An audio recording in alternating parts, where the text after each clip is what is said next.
Hey everyone, and welcome. My name is Caleb Dean from Studio Estendo, and in this video, I'm going to walk you through how to effortlessly book a brand designer. We'll break this down into 5 simple steps to kickstart your new branding identity design project in 2 days or less. We all know that starting brand identity projects can be daunting, especially for non-designers. There are costs, timelines, working with outside agencies and brand designers, implementing the new brand, and questions of value of services. For many companies, those barriers are enough that we stop the branding process before it even begins. In this video, we'll walk through 5 simple steps to break down those barriers and get you on your brand journey. Those brand barriers are going to be 1. Finding portfolios and styles, 2. Asking questions early and often, 3. Looking at results, 4. Comparing value, gain, and not price, and 5. Booking quickly and confidently. Let's break down each one in turn. First, finding portfolios and styles. Now, most designers will be posting their work all over social media because they really love to share work and make work, and that's what they're going to do most.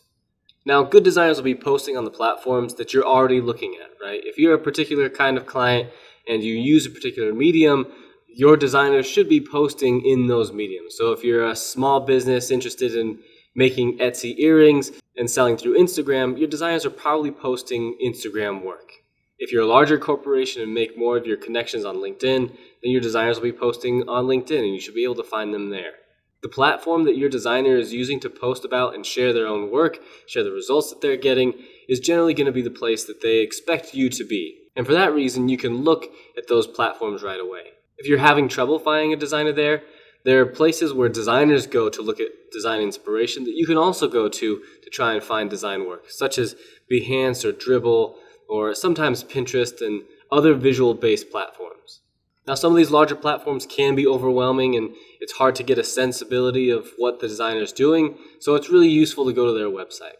This is the best place to get a sense for the designer's style. You'll see the type of work they're making, the type of clients they're working with, and later on in one of these later points, the kind of results that they're getting, which is going to be ultimately most important.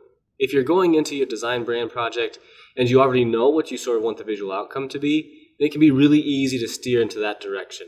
Find a designer who's making the kind of work that you're interested in using and purporting, and contact them. As you work up the ranks, and if you're a larger company or you're trying to grow beyond something that you already have in mind, and you actually want to leverage the expertise of the designer, then their work might not be as uniform, or there might not be a particular solution that they prescribe to all of their clients. Designers like this will have a breadth of work in their portfolio, and they'll start to speak about the results that they get, which is a point we'll talk about a little bit later. The bottom line is to find a designer who makes quality work, who has quality work on their website or a quality website thereabouts, and move on to the next step, which is ask questions early and often. Once you've found a brand identity designer with a strong portfolio, making the kind of work that you're interested in, give them a call or fill out their form, send them a DM on Instagram, or request a quote. Whatever it is that you're interested in, just ask them. At the other end of the line, they're real people. They've worked with other real people in the past, and the answer is going to be, yes, I'd love to talk to you, or I'd love to find out more. There are sort of 2 worst case scenarios, right? Number 1, your designer that you're interested in doesn't respond to you, and that would be an indicator that they're not going to be that good to work with. The other version is that they respond, they're not interested in the project they're doing, or they're too booked to be doing the work that you want to do, and they'll have a good recommendation for you. Either way, asking questions early and often gets you utilizing their expertise right away, whether it's more clearly outlining your project or redirecting you into somebody who can answer the questions and solve the problems that you have. My third tip is probably the most important one, which is to look at the results. I say look at the results because it can be hard to look at design and know what's good design and what's bad design, what sort of visual tone you want, or what services you need. In fact, those aren't actually your job at all as somebody looking for graphic design or brand identity work or website design or whatever it may be. Those are the role of the expert to fulfill. The example that I like to use is that when I ask for law services or contract services and I'm going to book a lawyer, I don't book the lawyer and say, this is what I need. I give my lawyer a call, I tell them about my scenario, and they tell me the options and the best path forward to solve my problem. As a business person, asking about the results also prompts your designer to speak to you in a language that you understand, not one that's sort of affluent and about colors or typography or things that designers really love to talk about. When you ask designers about the results that they've gotten, then you can set clear expectations of what this investment is going to be worth and what you can expect out of the relationship from working with a designer. For example, the last client that we worked with to develop a brand and website gained 2 to 3 times the amount of clients they expected to have after their brand launch. Or another scenario where after designing a new brand identity at the start of the pandemic in 2019, our client has seen an 8% growth in enrollment year over year, and they anticipate continuing that trend through continuing years. Those are numbers and things that you can understand as a client that your designer ought to be able to tell you and translate for you. Those types of business metrics also make more sense than a designer who might come to you and say, well, they used yellow before and we use red now, and they used Times New Roman before and now we're using Greenstone by Sharp Type. Those things, while true, aren't really the way that we communicate business. And so asking for the results that the designer has gotten is going to get you on the same speaking level and in the same language set. That then leads right into tip number 4, which is to compare value gain, not price.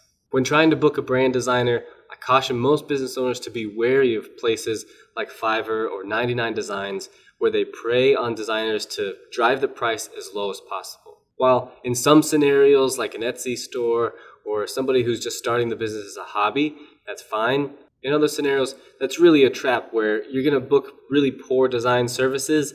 It's going to taint your idea of what design can do for you, and then you're going to go on this continual cycle of booking a designer, not having your problem solved, booking another designer, not having your problem solved.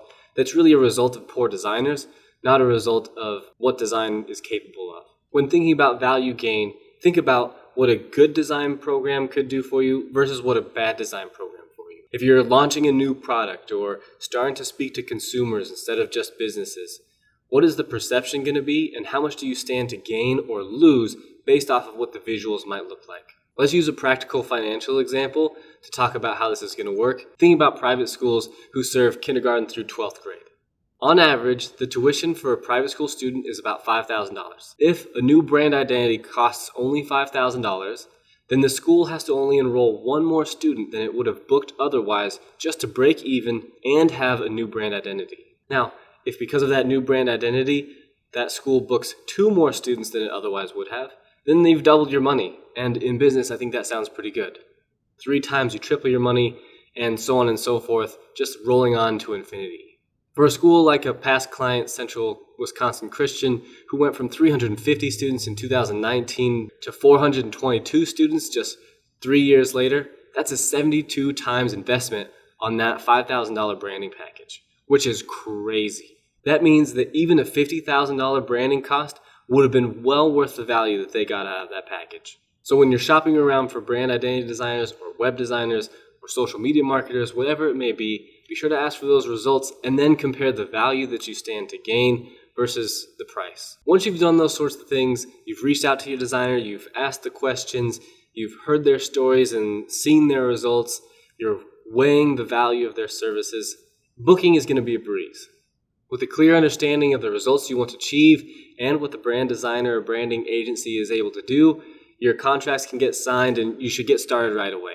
By that point, you're booked, and this video has served exactly what it needs to do, which is teaching you how to effortlessly book a brand designer.